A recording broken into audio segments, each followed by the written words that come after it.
Hey everyone, RogueGold here. Welcome back to the Division 2, and also welcome to what might be the final installation of the Resolve build series. One more time, just in case you haven't seen the others, the latest major update for the game went live recently, and alongside it came a sweeping number of weapon, gear, and talent buffs and rebalances. And so this mini Resolve build series I've been doing has been centrally focused on highlighting older gear and build combinations to showcase their new potential with the applied changes. Heading into the update, I had an idea of the main builds I wanted to check out in this kind of a series, and after today's build, I will have completed that list. So this may very well be the last episode, but of course, I'll continue devising and sharing cool builds with you all in the future, and you can check out not only the other Resolve builds, but all the other builds I've shared on the channel before in the Division 2 build video playlist right here on the channel. I'll link it in the top corner. But shifting back to today's video, whereas the first three Resolve builds all focused around PvE, today we're diving into PvP. Ever since it was announced that the System Corruption gear set was going to be getting a damage buff in TU20, I knew I wanted to revisit it. However, and this is the main reason why this video took so long, myself and many other people who reached out to me were under the impression that this set was bugged heading into this update's release, that it wasn't granting the new damage values it was promoting. And again, even I looked at it and I reached the same conclusion. That was until I looked at it again the other day to see after the latest patch if they had potentially fixed it, and that's when I realized, oh,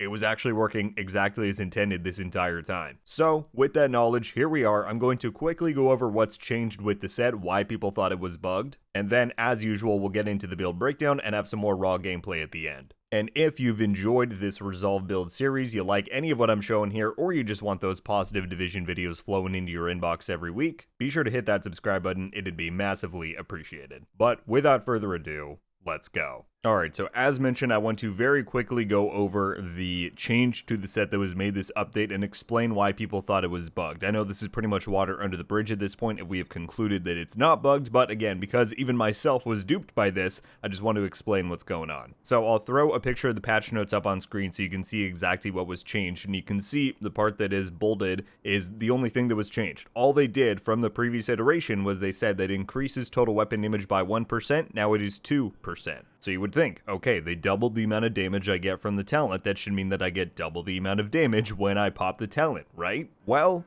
sort of. The reason everybody thought this was bugged is because, in theory, if you run the same type of a system corruption setup as you used to do, you should be getting double the damage. However, what is not taken into consideration, and you can see on the patch notes there, is that they did not change the cap of how much damage you can actually get. Now you may be wondering, why did they do this? Well, it's because everybody used to run System Corruption with the backpack that I'm showing right here on screen, and that's because it comes with the amplification talent of it increases Hackstep Protocol bonus armor from 50 to 100%. What that means when you look at the actual talent itself is that back when it only provided a 1% damage increase, it meant that not running the backpack on a System Corruption build meant that you were not getting the total possible amount of damage from the setup. Because if the normal talent only gives you 50% bonus armor, 50 divided by 5 is 10, 1 times 10 is 10% damage. But if you were getting 100% bonus armor from using the backpack, then you were getting that full 20% damage amount. So what people did was they logged into the update, assumed that the new 2% damage value meant that they could get 40% total damage by using the backpack, and when they saw that it was still only giving them 20, again, myself included, we all assumed, oh, it's bugged. But what the change has actually done is that it is just incentivized System Corruption builds without using the backpack, and it's decentivized using setups that do use the backpack. Because what it means is that without running this backpack here that gives you the 100% armor, you're still going to get that 20% damage. But if you do want to run it, sure, you still get the extra bonus armor, it just means that you're not actually gaining any more damage than you did before. So hopefully that all makes a bit more sense, and with that in mind, the build that I'm about to showcase utilizes a non-backpack setup, again because that's kind of the big change they made, so I wanted to see what I could do under that premise. So hopefully that all makes a bit more sense now. Alright, and here is the build. Again, this might look like a strange System Corruption setup given we're not using the backpack, but as we just covered in that last section, now that it is no longer as vital as it used to be, I figured I would try and see what I could come up with without those constraints. And as you've seen and will continue to see in the gameplay, it's a lot of fun and quite powerful. So let's start with the primary. As usual, I'm using the Lady Death. SMGs with system corruption are quite good because they can build crit so much easier, so it really allows you to still get a lot of good damage in. And because this gear set really revolves around that, more mobile run and gun style, the Lady Death just pairs really well because of its talent, which gives you that extra amplified damage for moving around. That said, this is in no way the only gun to run.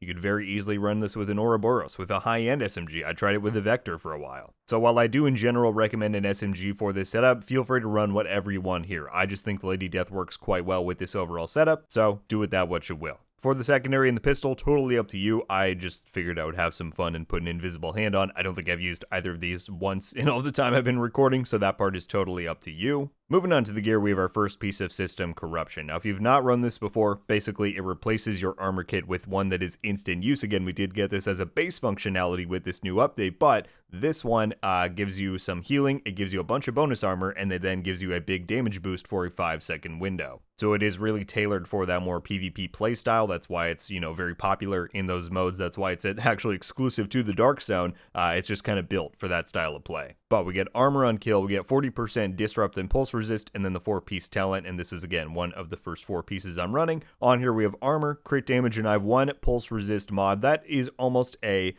given on these types of builds because you're getting 90% pulse resist from your specialization and then the 40% from there. It's almost like, why not run that one mod just so that you can be immune from pulsing? People don't know where you are. I unfortunately don't have a full 10% mod, but if you did, you would be at a flat 100% pulse resistance, and then you would be, invisible. But certainly if you don't care to run that, you don't have to. Moving on to the chest piece, we have 1 piece of Sokolov to get the 10% SMG damage. On here we have weapon damage, crit chance, crit damage mod with Intimidate. Now this also got a big change to this update, and we've covered this in a previous Resolve build video, but you now build the stacks on this much faster. So we're going to go over in just a second how this all kind of synergizes together, but you can build this up before you even pop your system medkit, and then once you do, you just get an insane window of burst damage, and that's really what we're going to focus on. So put a pin in this, and we'll come back to it very shortly. For the holster, we have our second of 4 pieces of system corruption. On here, we have armor and crit chance. Moving on to the backpack, this is the other big component. We have the Matador named Walker and Harris backpack.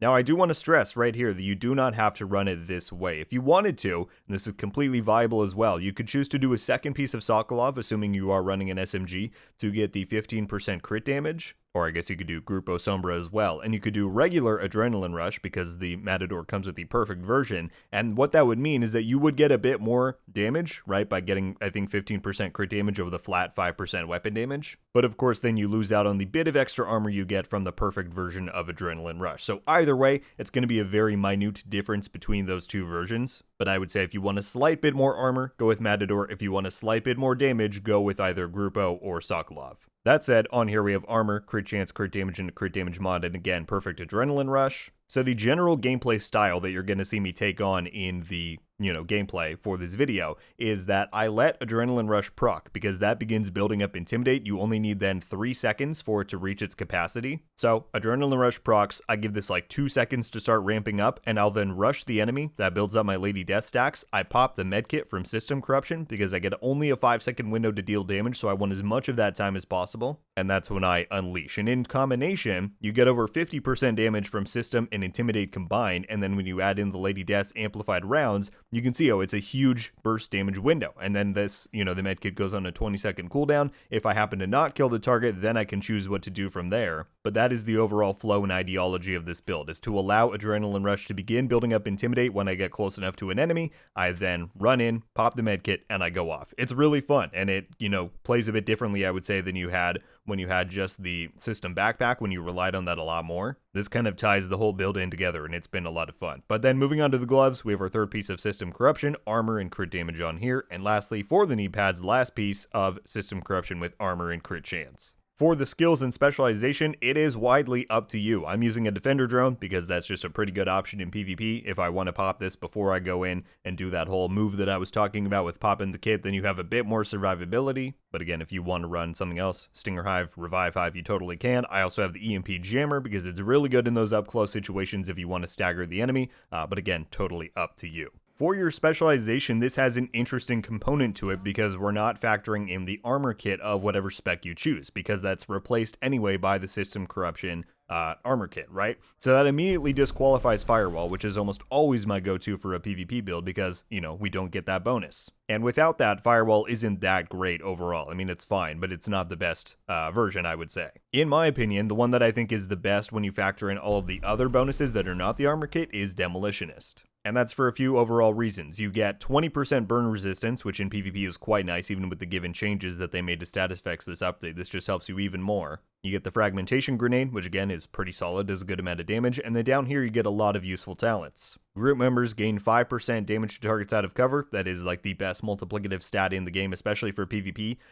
So yeah, that's quite nice, and your teammates are going to be very appreciative of that. You ignore explosions, and that can only trigger once every 60 seconds, but that can be really nice against a mortar turret, against an explosive sticky bomb. And then you also get the Crisis Response, which is that when your armor is reduced to 0, it refills all main weapon clip ammo. This can come into play. It's not going to be every time, of course, but in those rare cases where you lose your armor, maybe you can pop the system medkit, and with the Lady Death's low magazine size, this could really come into use. You know, if you're already in the heat of a 1v1 and you get that refill, that can mean the difference between winning a fight and not. So again, Demolitionist is not the only choice. If you want to go with something like Technician and run something with a bit more skill power, you totally could. It's up to you, but I think the Demolitionist is a really solid choice for this setup. And there you have it, everybody. That was a look at the reworked, buffed, in certain connotations, System Corruption gear set, and the power it can have in PvP. Again, pretty funny with the whole bugged commentary, all of us not realizing it had been functioning properly this entire time. But that's what happens with a game as in-depth and complex as Div. Mistakes happen, but hopefully with the info in this video, you can dive into using System Corruption once again if you were one of those people waiting for it to get fixed. And yeah, if you do, I hope you enjoy it as much as I did making this video. Whatever your thoughts might be, questions, changes you'd make to the build, be sure to share it all down below. I look forward to seeing what you all have to say. That is going to do it for me today, everybody. I will be sure to queue up some more gameplay after this, so enjoy. Thank you all so much for watching. I'll see you in the next one. RogueGold. Ow.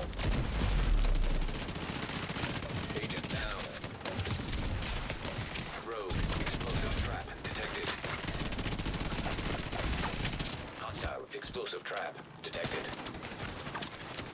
System curtailed. System reactivated.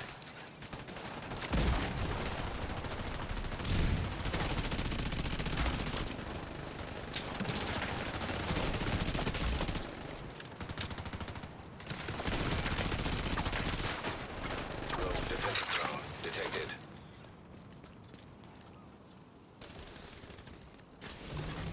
Boost now active. Agent down. Point Bravo was captured by your team.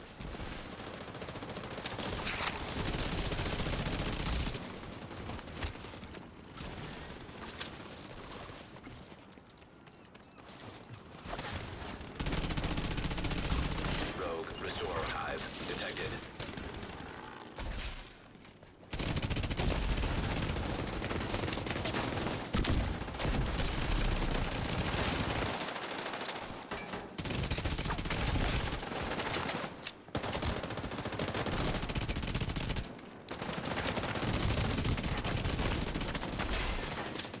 Rogue seeker mine detected. Hostile seeker mine detected. Rogue stinger hive detected. Hostile stinger hive detected. Rogue defender drone detected. Hostile defender drone detected. Hostile stinger hive detected. Rogue seeker mine detected. Hostile seeker mine detected.